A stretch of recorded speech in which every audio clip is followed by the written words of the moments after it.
All right, welcome back to another episode of Modern Cyber. And we are coming to you today with another episode from our breach series. And just as a reminder for people, this is a series of real-world breaches, typically recorded years after the event, years after it would have happened, typically anonymized in terms of the organization breached. But the goal of this series is to really educate and share experiences and lessons learned, from the trenches, so to speak. This is real world stories of things that have happened. I'm delighted to be joined today by somebody who has a long history in cybersecurity, who's going to be sharing about one of his breaches. I don't know if it's the only one. We probably won't get into any others, but we've got the one today that I really want to talk about. I'm joined today by Michael McCabe. Michael is the founder of Cloud Security Partners, having started the company in 2017 with the goal of creating and implementing security solutions for a select number of clients around, I presume, around cloud adoption. I think that's probably a fair assumption to make here. Yeah. But since then, Cloud Security Partners has grown to become a recognized leader in cloud and application security. Michael's focus on cloud native software security, coupled with his experiences in cloud infrastructure and security, enables him to help his customers navigate security challenges with unique and client-tailored solutions. Michael, thank you so much for taking the time to join us today on Modern Cyber. Yeah, thanks for having me. That was quite the intro. I thank you for writing all that up for me. Exactly. Happy to do so. Yeah. Well, let's go back to, kind of the event in question. Set the scene for us. What type of organization? What's the general time frame? We don't need specifics on the year or month or anything like that, but help us understand kind of the context in which this breach happened. Yeah, I can kind of tell you the story. Very early on in my security career, just kind of a security analyst. Working at a startup, pretty well funded. Not, Okay. It was no longer 20 folks in a garage. It was pretty well funded, but still very much in the startup mindset, both from a growth and a security perspective. So kind of the classic move fast and break things mindset. Exactly. Yeah. So I was doing a lot of application security, some cloud security. It was early on in the cloud space, so they only had a small footprint. But yeah, I remember the actual the day and when we found out what was going on. It was kind of funny because it was a dev pinged me on Campfire. It was back then before SOG existed. Yeah. And it was like, hey, we saw a couple database spikes. Do you mind taking a look at this? And they sent me over the graphs from the observability tool they were using. Okay. And it was like 2 days after these had popped up, so it wasn't like happening right that minute. Right. Yeah. Okay, wait. Who was doing a select everything from users table on the local machine, and basically from there spun up a whole IR response and got all the lawyers involved and outside counsel, all those kinds of things. So, but I remember that very clearly, just that direct ping of, hey, do you mind taking a look at this? Yeah. Not that database spike, I'm curious, was it the fact that you had a bunch of select star statements, or was it the volume of data returned by the queries, or was it I don't know, a CPU spike on the database side from these very, kind of data intense queries? Yeah. It was the attacker was not very smart and did a select star on the user table that had millions of users, and basically they saw a CPU spike, which slowed down responses on the database, which slowed down web requests. They saw that. They tracked it back down to the SQL query, and then a couple days later, let us know about that happening. So that's was the first indicator that we saw for anything else. Okay, and so you've got a database server that is compromised, but was the database server directly exposed, or did they have to get there somehow? Yeah, that was the fun thing. They actually chained a few different things together to get access to things. Thankfully, the database wasn't on the internet. Thankfully, their production database was not on the internet. Okay. So after many months of IR log review, trying to figure out kind of what happened, it got tracked back to a phishing attack to start, of course. Yeah. A phishing attack on a G Suite admin, which is probably the worst person you can phish, or the best if you're an attacker. No MFA, and that person basically outed themselves to a bunch of groups in G Suite, including one that had access to Jenkins. Okay. From Jenkins, they then got RC onto the underlying server that Jenkins was running on, and then pulled a bunch of credentials from that, including the database credential. So basically, they went from G Suite. Sorry, they had to get on VPN. So G Suite to VPN to Jenkins to database server. Did Yeah. Did you figure out how they figured out your VPN access point? I think that's a good question. I think it was in emails. Okay. So I think it was just found through emails and they set up a user. So a total failure of not having MFA on everything, but this Yeah, was yeah. like 15 years ago. So, Yeah. um, but yeah, so then we saw that they tried a lot of different things to kind of poke and prod around, but they found that Jenkins server, and Jenkins is such a good target, and that was on the internet and such a Yeah. good target for um, just getting tons of credentials, getting remote code execution on the actual server. Well, I mean, So once they found source that, code. yeah, so source code with credentials in it. So Yep. once they Yep. got that, they basically had the keys to the kingdom. But they went after. They were pretty sleuthy up until that point, and they just decided to do a select star on users. Yeah. We don't actually think there was a whole public breach notification, and there was, Yeah. Yeah. it was a well-known case. But we don't actually think they got all the data because they did such a greedy select. We think they actually only dumped 20 million records of Yeah. I think a 200, 300 million record database. So they weren't the smartest in the end, but they got enough to cause a huge headache. Yeah. Were they issuing the queries from the Jenkins server to the database server? So like they were sitting Yeah. kind of, logically on the Jenkins server at the time that they were issuing the Yeah. queries. Yeah. Okay. And kind of writing the output to some local files on disk Yeah. on the And Jenkins then server. just shipping it off of that. Yeah.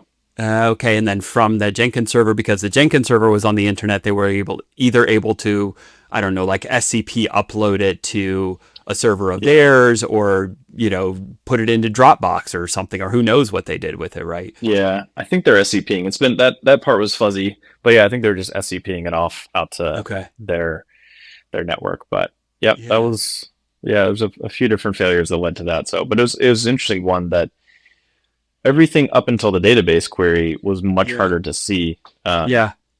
None of it was that suspect until they started just running huge database queries. Yeah.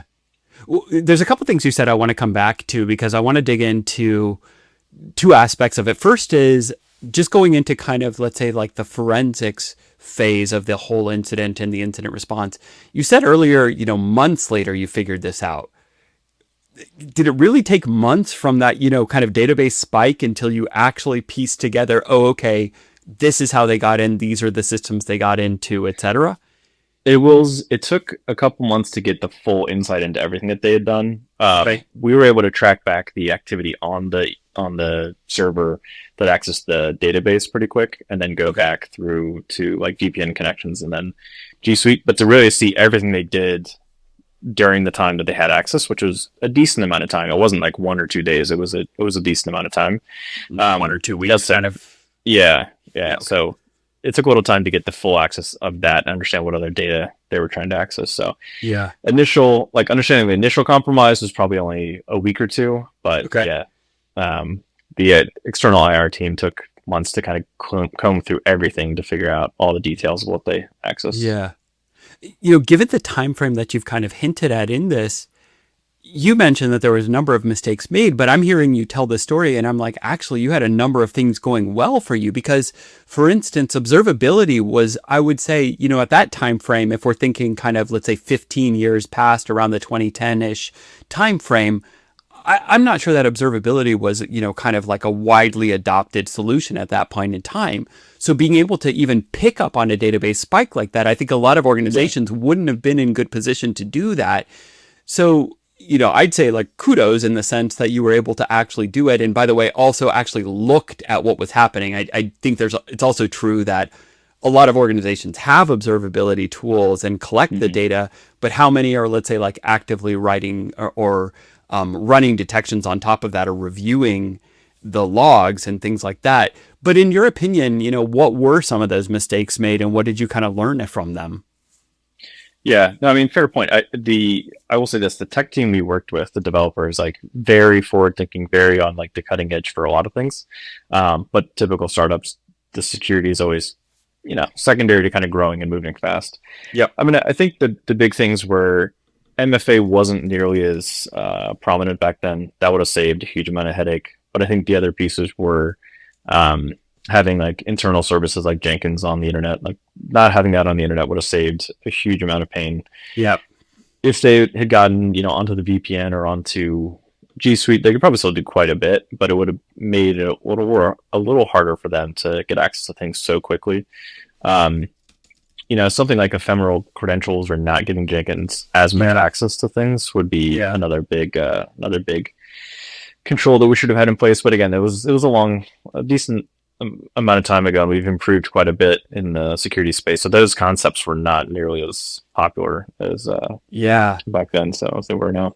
Look, I think at best at that time frame, if you were talking about, system A needs to be able to access system B for whatever system process purposes, you were probably talking about storing credentials in, I don't know, at best like a hidden file in a hidden folder with like where you go change mod and try to strip the permission so that only like, daemon processes can access the file to, pick out the credentials. We didn't have things like AWS Secrets Manager at that time frame where you could have really like externalize these and put them in, kind of hard to access types of environment variable or whatnot.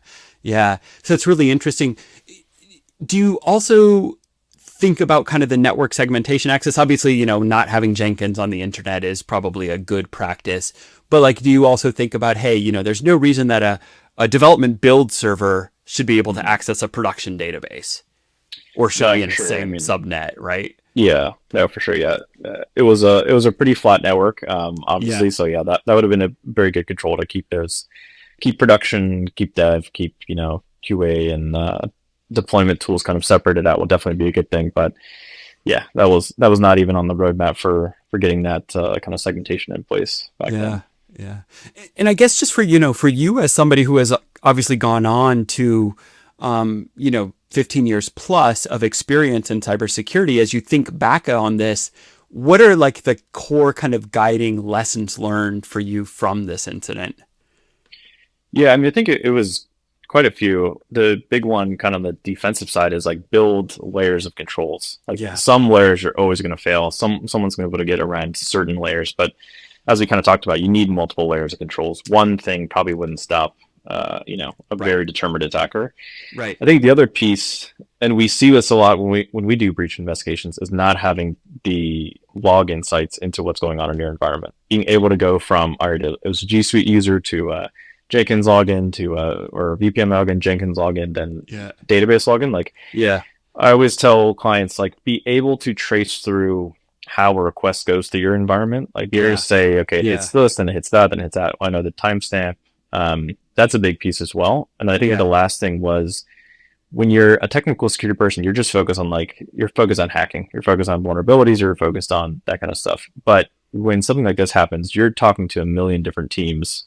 It's not just the security team that is coordinating, a breach notification and reactions. We had state's attorneys, calling all the time to get a lowdown on what happened and notification. So many people in your legal team is really important, your compliance team, even your marketing team, who's going to do a PR notice to say what happened and kind of shape the language around, not to lie, but to say what happened in the most, positive way, or least negative way, I should say. Yeah. So knowing all those folks beforehand, so when you get thrown into a room and you're trying to figure out how to tackle this, kind of know who does what and who is responsible for what and who you can kind of put your opinion to is really helpful as well. Quite a bit there from that. Yeah, totally. On that last point in particular, I would say like that is a lesson that the more I talk to more senior leaders who run operational teams, whether it's a SOC, whether it's, security for a larger enterprise organization or whatnot, the importance of that point in particular gets brought up again and again. And not only internally, right? Like obviously internally, you hear about hey, you need to test your plans. You need to tabletop them. You need to run through them. You need to make contingencies for when is Mike out of office and this thing happens, Mike's on vacation. Who's the other person, having multiple people kind of trained up on those things. But then externally, I hear about this. And to your point about, let's say, like talking to counsel, I talked to a number of people at the FBI and at FBI cyber divisions, and they always say like, hey, reach out to us, build a relationship, let us know who you are. And that's probably not practical for every startup, but when it's a bit larger organization, kind of like you mentioned, an e-commerce company that's a little bit past that phase and is Yeah. into the hundreds of millions of customers kind of time frame, you become a very lucrative target for criminal gangs, right? Who might want all that data. And so, it might make sense at that point of the company's life cycle to start building some of those relationships. Yeah. Thank you so much for sharing that with the audience. I guess, for people who want to learn more about you and your work, what's the best place for them to go check out? You can check us out on LinkedIn, Cloud Security Partners, and Cool. cloudsecuritypartners.com as well. Pretty easy, cloudsecuritypartners.com. Well, Mike McCabe, thank you so much for joining us on this episode of the Modern Cyber Breach series. We look forward to hearing from more guests on their breaches and lessons learned. We'll talk to you next time. Bye-bye.